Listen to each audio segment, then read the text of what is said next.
Hello everyone, and thank you to James Grant for asking me to be involved in this lockdown cook-off. Today we're going to be making apple pie. As the saying goes, apple pie without cheese is like a kiss without a squeeze. So we've added in some amazing Kirkham's Lancashire cheese today to go into the apple pie. So really nice, easy recipe. I thought we'd do a bit of an intro, a bit of a video, and then a bit of finish off at the end. Everything you'd expect. So we've got some really nice plain flour, some of the Lancashire cheese, and we've grated it, and then everything has gone in the fridge to keep everything nice and chilled. Some unsalted butter, a little bit of melted butter that goes into the filling for the apples, some sugar that's also going to do that, 600 grams of apples, and we've gone for 3 Granny Smiths, nice and tart, and then 2 Braeburn to give a nice sort of underlying sweetness. A little bit of salt, a little bit of water is all we need in about 45 minutes in the oven, so we're going to make the recipe.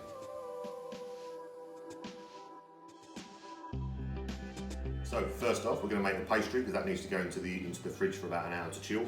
Really simple recipe. We've got 200 grams of plain flour. We've got 100 grams of that Lancashire cheese, again finely grated and put in the fridge or back in the fridge before you're going to use it. The colder you can keep all these ingredients, the better. Everything in. Make sure there's nothing left in the bowl, unless you want to save yourself a tiny bit for tasting later. Again, 100 grams, the same amount of chilled unsalted butter, again that's been back in the fridge, keeping it all nice and cool. We're going to have a pinch of salt. There's a nice amount of salt in the cheese. It just brings out an extra bit of flavour within the pastry. And then that mix we're gonna crumb or take down into a fine breadcrumbs by rubbing in all these flours, all these different ingredients together. So really just sort of get your hands in, give it a little bit of a coating first before you start bringing everything together, and then be able to see within this technique, I'm trying to show as much as I can, we're taking the lumps of cheese and butter and just rubbing them between our fingers with the flour. And you want to work nice and quickly with this. Can actually be done in a food processor to get exactly the same result, but especially when you're only making a small pie at a time, it's quite nice to sort of get your hands in and make things work.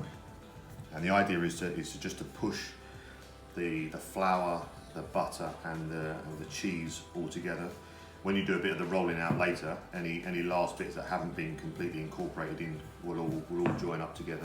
And you can see, even from 30 seconds of working, that's already starting to look like breadcrumbs. And the nice thing about doing it with your hands is that you can feel as you're going through the mix whether you need to carry on or sort of start to slow down, and the minute you don't find those residual lumps kind of going through, and any ones that you do find, you can just sort of go back and make sure they're nicely incorporated. And because of the amount of flour, cheese and butter in there, you can give it a really nice working without overworking it. In a minute we're just going to add a little bit of water just to bring it together, and that's virtually the pastry done. That just needs a little bit of chilling. So you want to get it to a breadcrumby style consistency, and then the water, again, that's also been in the fridge, just trying to keep it all as chilled as possible. If you're working in a chilled environment, it probably doesn't matter as much. It's middle of summer at the minute and very warm outside, so just trying to keep everything nice and chilled. Add in probably about 3/4 slightly more of the water. You always want to keep a little bit back. Easier to add a little bit more in than it is to take it away. You really don't want a wet mix. Just start to bring all this mix together, and you can really see the texture starting to change already. It's almost like it's trying to form itself. Whenever you can look at the bottom of the bowl, whenever you still see a little bit of breadcrumb element, that will just bring the final bits together. Make sure it's all nicely mixed, and then on the final 2 or 3 things, you get both hands back in, and you just start to bring a bit of extra pressure on the rest of the ingredients that are there. Got it around the bowl. You shouldn't have anything left in there when you're finished. And you're just going to bring that pastry together. At this stage, you really don't want to overwork it, so we're just going to pat that down a little bit. Just makes it easier for rolling out later. I'm going to wrap that in cling film, and that's going to go in the fridge for about an hour, just so it firms up slightly, ready to use. If you try to roll it out now, it will become too warm too quick. And then when we roll it out later, it's going to be much easier to use. That's going to go in the fridge. So now we're going to make the filling for the apple pie. And like I said before, I've got 3 Granny Smiths and a couple of Braeburn. Just gives you a slight different contrast in flavour and texture. And you can use a knife or a peeler for this. All we're going to do is take off the skin.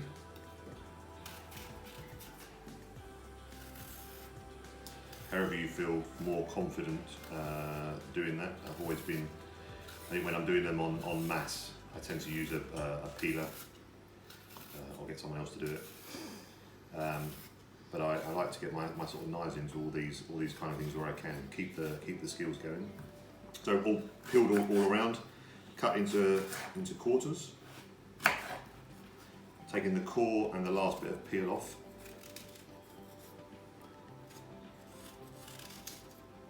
Any other little bits, but rather than, you'll see a lot of people that just get these and cut them straight across, and you're leaving, it might only be a small amount, but you're leaving a small amount on every single apple that you use.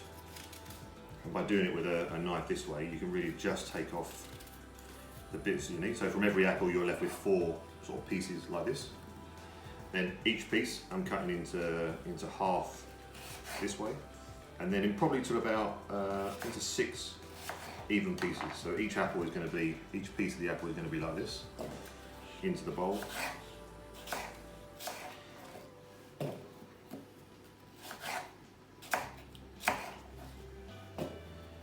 By cutting it down like this, it also means that all the individual little pieces fit nicely in the bowl. So we started off with this, and now we're going to do the rest of the apples exactly the same.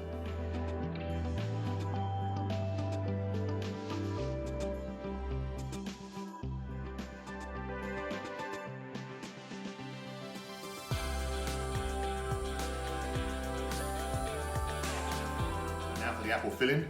You've got your apples that you've cored. You want to work fairly quickly with this. Again, you don't want to have them any sort of colorization going on. You get the squeeze, probably about a quarter to a third of a lemon, so most of the juice that comes out of your half.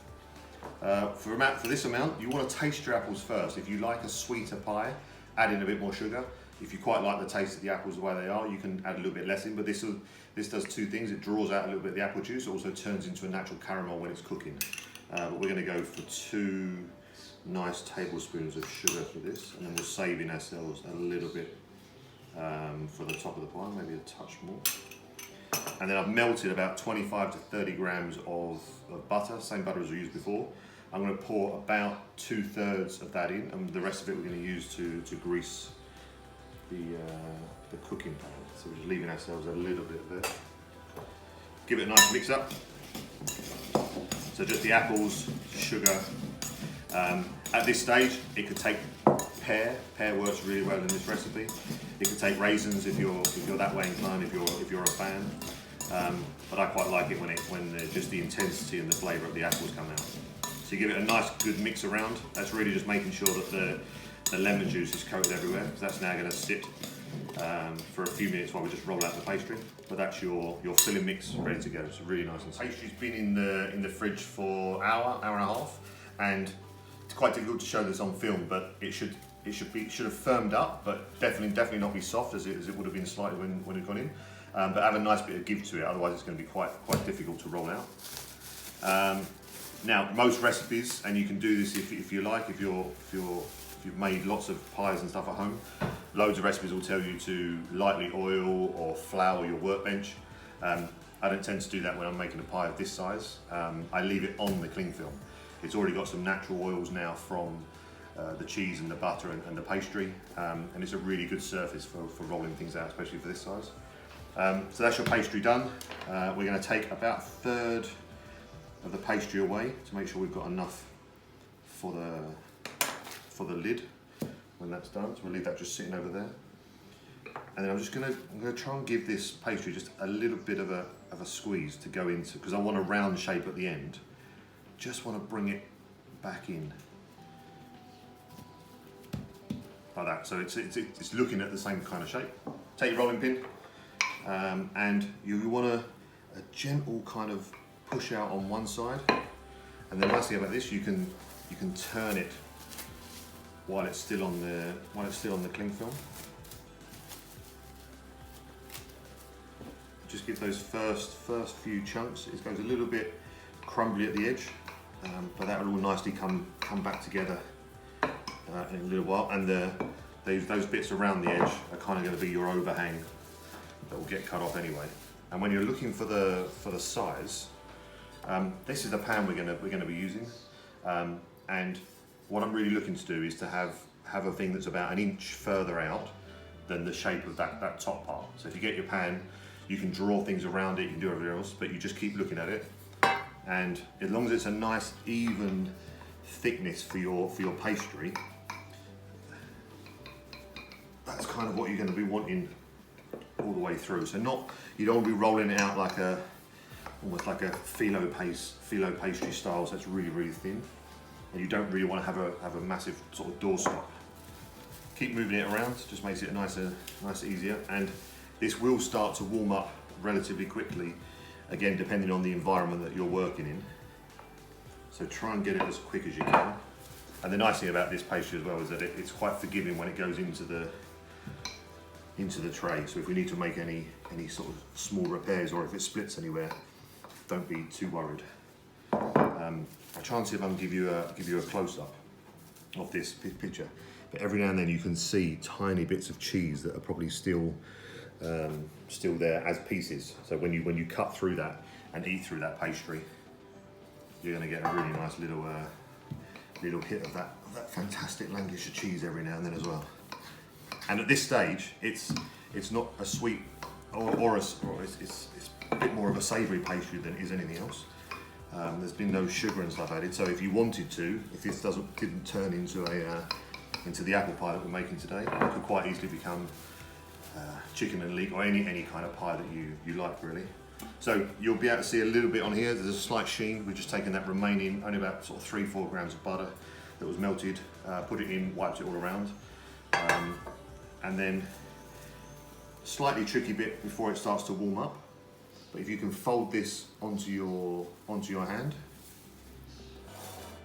fold it back over. People can do this with rolling pins. Again, when it's a nice small size, I quite like to get my hands in, and then try and bring this slightly closer to you. We're just going to really gently let the edges almost naturally drop in. Don't try and push too hard down on the corners at the moment, because if you do that, it will definitely break. And you'll feel this as you're working with it. It's becoming sort of looser and warmer all the time. So you sort of want to handle it as less as you can, but at the same time, just make sure that there's no air bubbles anywhere. You sort of feel your way into the corners. And if I can I'll take off just a small bit of this corner here. Another idea is that you can take a small amount of pastry and use that as your dabber for the corners. A lot more forgiving than the end of your finger. So you just give it a nice dab everywhere. And now anywhere that you see, just give it a slight pull over the sides. Again, you're not adding any tension to this. You just want to make sure it's coming all the way to the top. And if you see maybe a piece like this, which is just lacking ever so slightly, one of those spare bits that you have, you can just at this stage just nicely push in, and that will then form back to being a normal seal. So any of these that you do find, just add a tiny bit more pastry in, and just make sure that when you put the top layer on, that seal's going to be a perfect one. So that's your pastry base done. There's no air bubbles in there now. So that's your pastry base. Do the exact same process for your top, just looking at a smaller ring. So now the pie is ready for the filling. Just do a quick close-up of this. Where we've put the butter on, now the butter has started to set around the apple, so it means that each bit of apple has got a little bit of lemon juice that we put in at the beginning. The butter has then gone in, and where it's mixed with the sugar, everything's then got a tiny bit of a coating on it. So it's a really nice way of putting it in. Because we've done all the way we've cut them, we can basically get the entire amount in. There'll be a little bit of juice left in the bottom of the pan. And you want to give it a bit of a mix around, a bit of a push down, but again, you're working with delicate pastry. Don't go sort of crazy enough, and this all these little bits of apple will sort of sort themselves out as they're cooking as well. Just want to make sure there's no obvious kind of really big holes anywhere. Bit of a pat down. And then we're going to put the top of the pie on. Virtually the same way that we did before. If you wanted to, you could keep it on the cling film. If it starts to warm up too much, you can do that. Pull that over the top.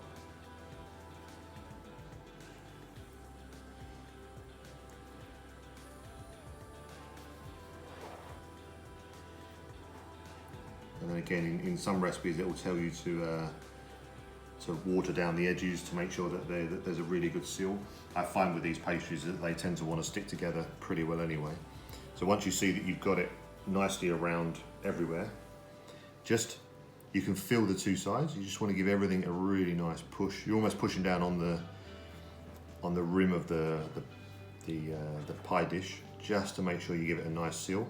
And when you're pushing it down, you're sort of pushing it down and a little bit in together. Just gives you this tiny bit of an indentation, and it does two things. Gives it a little bit of a, I suppose, a little bit of a look, a little bit of presentation if that's what you're after, but it also shows you where you have and where you haven't pushed. Whereas if you just push down, it might look the same all the way around. So when you get to the same bit again, as an additional way of doing the sealing, you can now take the rim and just push your fork around. And you'll feel it almost want to start to come away from the side of the rim where you're pushing the fork. You can do this kind of all the way around. It's another sealing method, but obviously it will look nice and attractive when it's finished.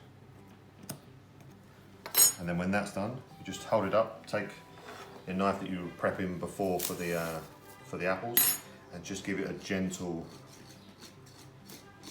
trim around the outsides. I think Frank the dog was pleased with that work. He's given us a congratulations bark in the background. So that's your pie pretty much done. Now with the apples, they've got quite a lot of water and stuff in them, so you've got to put some air vents in it to make sure that the steam can come out. Don't try and mince around with doing like one or two tiny cuts. You want to give yourself a nice space for that moisture to come out. I normally go with 4 or 5 crosses. Again, I tend to put them in nice places so that it looks, I know it's still going to look quite presentable at the end, but I want to make sure that apple juice that's left, maybe one in the centre as well, has got a nice opportunity to get out. Final thing, just before we put it in the oven, is that we take the remainder of that sugar, or maybe 3/4 of the remainder of sugar, just give it a little bit of a sprinkling. Don't need to go crazy on this stage. That'll help a really nice colorization, really nice additional crust as that starts to caramelize slightly on the top, and turns it more into a sweet pie. So that's your finished pie, ready for the oven. It's time for the pie to meet the oven. Oven's been set on 220 degrees fan, so quite a high temperature to start. That's going to go in for about 20 minutes, and then I'm turning the temperature down to about 180 for another 20-25. So it's probably going to be 45 to 50 minute cook time. But we'll show you how it should look when it comes out at the end.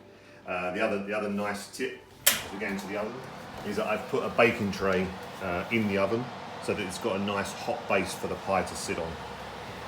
Nothing worse than a soggy bottom. So that goes in there, 20 minutes on 220, temperature down to 180 for another 20-25 minutes. Now 45 minutes, 20 minutes on that 220 high temperature, giving it a nice golden crust, and 25 minutes now back on the 180. Let's see how it looks.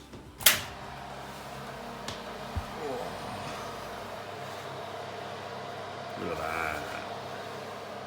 That's now your finished apple pie with Lancashire cheese in the crust. Leave it for about an hour now at room temperature just to cool down.